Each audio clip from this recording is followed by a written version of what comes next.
کہ یا رسول اللہ صلی اللہ علیہ وآلہ وسلم، اللہ مصیبتیں کس پر ڈالتا ہے، اللہ تکلیفیں کس پر ڈالتا ہے؟ تو میرے آقا علیہ السلام نے فرمایا سب سے بڑی آزمائش اور مصیبت اگر کسی پر آتی ہے تو وہ پہلے انبیاء کرام پر آتی ہے۔ انبیاء سے بڑھ کر کوئی مصیبت میں نہیں رہتا۔ ہم لوگ کسی پر مصیبت دیکھتے ہیں تو بولتے ہیں او یہ تو اس کو کیے کہ سزا مل رہی۔ اگر کسی کو کوڑ ہو جائے، کوئی کوڑی ہو جائے، کوڑ، کسی کو جزام ہو جائے، کوئی نابینا ہو جائے، اندھا ہو جائے، تو لوگ اس کے بارے میں مذہبی محفلوں میں بھی ڈسکس کرتے ہیں کہ اس کو اس کے کیے کی سزا مل رہی ہے۔ اللہ سے معافی مانگو نہ کہا کرو۔ اس کی وجہ یہ ہے اگر وہ مومن ہے، اگر وہ مومن ہے اور کوڑی ہو گیا، جزامی ہو گیا، ہے مسلمان، تو اللہ تبارک و تعالیٰ ان لوگوں کو اس وقت جنت میں داخل فرمائے گا ابھی تک لوگ قبروں سے کچھ اٹھے ہوں گے، کچھ اٹھنے والے ہوں گے، اس سے پہلے اللہ ان کو جنت میں داخل فرمائے گا۔ میں ابھی حدیث پڑھوں گا اس پر آپ کے سامنے۔ اس لیے کسی مسلمان کی تکلیف پر کوئی ڈسکس نہ کیا کریں، کسی مسلمان کی مصیبت پر کوئی، کچھ لوگ نابینا ہونے پر بھی کہ کوئی اندھا ہو گیا، اچھا تھا اندھا ہو گیا، اس پر مذاق اڑاتے ہیں۔ مذہبی حلقوں میں باضابطہ اسٹیجوں پر مذاق اڑایا گیا ان بزرگوں کا جن کو آخری عمر میں لمبی عمر ہونے کی وجہ سے یا ضعف ہونے کی وجہ سے آنکھوں کی بینائی چلی گئی تھی، کیا کیا ان کو نام دیے گئے۔ حالانکہ لوگ یہ بھول گئے کہ حبر الامہ، رئیس المفسرین سیدنا عبداللہ ابن عباس رضی اللہ تعالیٰ عنہ بھی آخری عمر میں نابینا ہو گئے تھے۔ لوگ کہتے ہیں اپنے کیے کی سزا بھگت رہے، میں کہتا ہوں ابن عباس نے کیا کیا تھا۔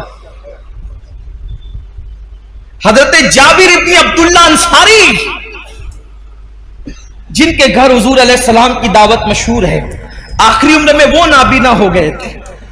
کئی صحابہ کے نام لیے جا سکتے ہیں جو آخری عمر میں نابینا ہو گئے تھے، لیکن یہاں تو بس علم نہیں ہے، بلکہ اگر کچھ پڑھا، ہم نے کچھ پڑھ بھی لیا ہے تو ہمارے علم پر ہماری جہالت غالب آتی ہے۔ کسی بھی مسلمان اور مومن کو تکلیف میں دیکھو، ہم نے کوئی اس پر ڈسکس نہیں کرنا، بس یہ دعا کرنا اللہ اس کی مشکل آسان کر دے اور ہمیں اس مصیبت سے بچا لے۔ جو لوگ نابینا ہو جائیں اور مسلمان ہے، جو نابینا ہو جائیں مسلمان ہے، یا پیدائشی نابینا ہو یا بعد میں اندھے ہو جائیں بڑھاپے کی وجہ سے یا کسی مرض کی وجہ سے، کسی تکلیف کی وجہ سے، ان کے لیے بشارت یہ ہے کہ اوروں کے لیے اللہ تبارک و تعالی کبھی کبھی تجلی فرمائے گا، یعنی کبھی کبھی پردے اٹھا کر کے ان کو اپنا دیدار کرائے گا۔ لیکن جو نابینا ہو گئے تھے اللہ فرمائے گا میں نے تم سے آنکھیں چھین لی تھی اور تم نے اس پہ صبر کیا تھا، اب جب تک تم چاہتے رہو گے میں تمہیں دیدار عطا کرتا رہوں، جب تک چاہتے رہو گے میں تمہیں دیدار عطا، مگر شرط یہ ہے کہ وہ صبر کریں۔ دیکھو مصیبت آئے تو صبر شرط ہے۔ مصیبت، جو مصیبت میں واویلا کرے ناکام ہے، مصیبت میں شکوہ کرے ناکام ہے، مصیبت میں شکایت کرے ناکام ہے، لیکن جو صبر کرے، صبر اصل چیز ہے۔ صبر، سارے انعامات اس وقت ملیں گے جب وہ صبر کرے۔ آقا علیہ السلام نے فرمایا سب سے زیادہ مصیبت نبیوں پر آتی ہے، پھر جو نبیوں سے قریب ہوتے ہیں ان پر آتی ہے، پھر جو ان سے قریب ہوتے ہیں ان پر آتی ہے۔ یعنی مصیبتیں ہیں کس کے لیے؟ بلکہ ایک حدیث پاک یہ بھی ہے، اللہ کے رسول علیہ السلام وضو کر رہے تھے، یہاں پر تھوڑا عشق رسول کا باب بھی کھلے گا، واہ ہوگا، عشق رسول کا باب بھی واہ ہوگا، اور ہم دیکھیں گے کہ ہم میں کون عاشق رسول ہیں۔ حضور علیہ السلام وضو فرما رہے تھے اور پانی حضور علیہ السلام کے وضو کا ڈھلان کی طرف بہ رہا تھا، وضو کا پانی ڈھلان کی طرف بہ رہا تھا۔ ایک صحابی تھے وہاں موجود، انہوں نے عرض کیا یا رسول اللہ صلی اللہ علیہ وآلہ وسلم میں آپ سے عشق کرتا ہوں، محبت کرتا ہوں آپ سے۔ حضور نے فرمایا صلی اللہ علیہ وآلہ وسلم کیا کہا تم نے؟ حضور میں آپ سے عشق کرتا ہوں۔ کریم آقا جس کے کان لال کرامت ہے، دور و نزدیک کے سننے والے وہ کان، کان لعلے کرامت پہ لاکھوں سلام۔ حضور علیہ السلام نے تیسری بار پوچھا کیا کہا تم نے؟ حضور میں آپ سے عشق کرتا ہوں۔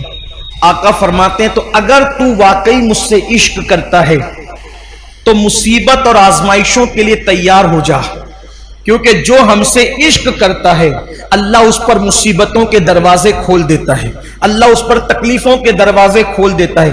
ہم سے محبت کرنے والوں پر آزمائش اور مصیبتوں کے دروازے اتنی تیزی سے کھلتے ہیں اور مصیبتیں اس کے پاس اتنی تیزی سے بھاگ بھاگ کر آتی ہے، جیسے یہ وضو کا پانی تیزی سے ڈھلان کی طرف گر رہا ہے ویسے مصیبتیں تیزی سے اس کے پاس آتی ہے۔ اب آپ مجھے بتائیں، جب ہم عاشق ہی بنے ہیں، جب ہم نے عشق کا دعویٰ ہی کیا ہے تو پھر ہم مصیبتوں سے گھبراتے کیوں ہیں؟ ہم بلاؤں سے گھبراتے کیوں ہیں؟ اس لیے کہ مصیبتیں تو عاشقوں کے لیے ہے، مصیبتیں تو محبوب سے محبت کرنے والوں کے لیے۔ آپ دیکھیں، جس کو ہم مشکل کشاں کہتے ہیں، پوری زندگی مشکل میں گزری، جس کو ابن مشکل کشاں کہتے ہیں، اے دل بگیر دامن سلطان اولیاء یعنی حسین ابن علی جان اولیاء، پھر ان کی مصیبتیں دیکھ لیں، پھر سیدہ زینب پاک کی مصیبتیں دیکھ لیں، پھر جناب غازی عباس کی مصیبتیں دیکھ لیں، پھر اسی طریقے سے اونا محمد کی مصیبتیں دیکھ لیں، پھر سیدہ سکینہ کی مصیبتیں دیکھ لیں، اسی طریقے سے جو ہے اللہ اکبر سیدہ بی بی پاک سیدہ فاطمہ الزہرا کی ان کی خود کی مصیبتیں دیکھ لیں۔ ہمارے بزرگوں نے فرمایا 40 راتیں کسی پر ایسے گزر جائے، 40 راتیں کسی پر ایسے گزر جائے کہ اس پر کوئی مصیبت نہ آئے، وہ اپنے ایمان کی خیر منائے، وہ اپنے ایمان کا احتساب کرے 40 دن کے اندر۔ اب اس کو امام اہل سنت نے بہت خوبصورت انداز سے مزین کیا، فرمایا 40 راتوں میں تینوں میں سے کوئی ایک آنا چاہیے، علت، عین سے علت، اور سے قلت، وال سے ذلت، علت قلت ذلت۔ 40 راتوں میں سے ایک مقام ایسا آنا چاہیے، کوئی ایک رات میں علت، یا تو بیمار پڑ جائے، سر دردی ہو یا بخار آ جائے، کوئی بیماری ہو، پیر ہی دکھے، کانٹا ہی چبھے، کوئی نہ کوئی بیماری آ جائے۔ اگر بیماری نہ آئے، قلت، پیسے ختم ہو جائے، 40 راتوں میں کبھی کوئی ڈبہ بھی بچ جائے کہ ہم بھی خالی ہو گئے تو مشکل بھی آئے کہ یار کچھ لانا بھی ہے، جیب بھی خالی ہے، ذلت، کوئی ذلیل کرے۔ دیکھو اب یہاں اپنے ذوق کے مطابق بات کرنا چاہتا ہوں، کوئی عاشق ہو اور ذلیل نہ ہو، مجھے اس کے عشق میں شک ہے۔ کیوں؟ اس لیے کہ دیوانہ ہی تو ذلیل ہوتا ہے، دیوانہ ہی ذلیل ہوتا ہے، فرزانے تھوڑی ذلیل ہوتے ہیں۔ فرزانہ تو کپڑے سنبھال کے چلتا ہے، اس کی استری فرزانے کی سمجھانے کے لیے کہہ رہا ہوں، اس کی اتنی ٹائٹ رہتی استری کہ وہ جو استری نے استری کی ہے تو اس کے فن کو بھی لوگ حیرت سے دیکھتے ہیں۔ وہ بیٹھتا اتنے ادب کے ساتھ ہے کہ اس کی ادائیں قابل تعریف ہوتی ہے، فرزانہ کھاتا اتنے نزاکت کے ساتھ ہے کہ اس کا کھانے پر بھی ڈسکس ہوتی کہ کیا ادب کا انداز ہے، لیکن ذلیل کس نے ہونا ہے؟ دیوانے نے۔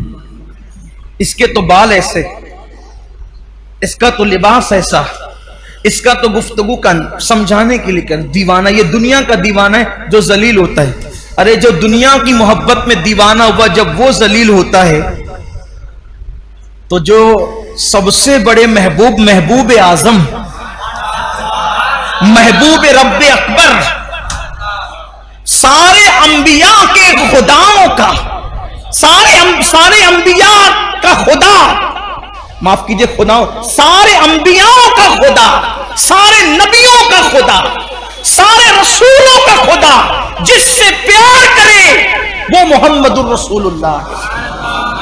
اب کوئی ان سے پیار کرے، کوئی ان سے عشق کرے، تو پھر آپ مجھے بتائیں وہ ذلیل نہ ہو، وہ رسوا نہ ہو، تو پھر وہ عاشق کیسا، پھر وہ محب کیسا؟ اسے تو ذلیل ہونا ہی ہے۔ تو علت بیمار پڑنا، 40 راتوں میں قلت، پیسے کی کوئی تنگی آ جائے، ذلت، تینوں میں سے کوئی ایک چیز آ جائے، اور اگر تینوں آ جائے تو سونے پر سہاگا ہے۔ میں یہاں پہنچ کر تو یہ ضرور کہتا ہوں کہ 40 راتیں نہیں بلکہ شکر کے طور پہ کہتا ہوں کہ 10 سے 11ویں رات نہیں آتی، 2 چیزوں سے تو سابقہ پڑتا ہی رہتا ہے۔ علت بھی ہو جاتی ہے، علت بھی ہو جاتی ہے، اور عالمی پیمانے پر فیس بک اور یوٹیوب پر اور واٹس ایپ پر کچھ ذلت بھی ہو جاتی ہے۔ تو دل کو اطمینان ہوتا ہے کہ ابھی ایمان کا طوطا اڑا نہیں ہے، ابھی ایمان کا طوطا اڑا نہیں ہے۔ اور رہی بات ذلت کی، تو حضور تاج الشریعہ نے بہت اچھا شعر کہا تھا، اگر محبوب کے لیے ذلیل ہونا پڑے تو پھر یہ ذلت نہیں ہے بلکہ یہ بھی عزت ہے۔ وہ کہتے ہیں تیری خاطر ذلیل ہونا ہے میری عزت۔ میں اس کو جوڑ کر کے اس لیے پڑھ رہا ہوں تاکہ اس کا مفہوم سمجھ میں، تیری خاطر ذلیل ہونا ہے میری عزت۔ تیری خاطر ذلیل ہونا ہے، کیا ہے؟ آپ کے لیے ذلیل ہونا میرے لیے کیا ہے؟ عزت ہے۔ تیری خاطر ذلیل ہونا ہے میری عزت، میرے وقار سلام۔ تیری خاطر ذلیل ہونا ہے میری عزت، میرے وقار سلام۔ تو حضور کے لیے ذلیل ہونا کوئی ذلت نہیں ہے بلکہ یہ تو بڑی عزت ہے۔ تو 40 دن کے اندر ایسی مشکل آنی چاہیے۔ پھر بیماریوں کا باب الگ ہے، تو یاد رکھیے کہ مصیبتیں آنی چاہیے لیکن مانگے نہیں، اور آئے تو اس پر صبر کرے۔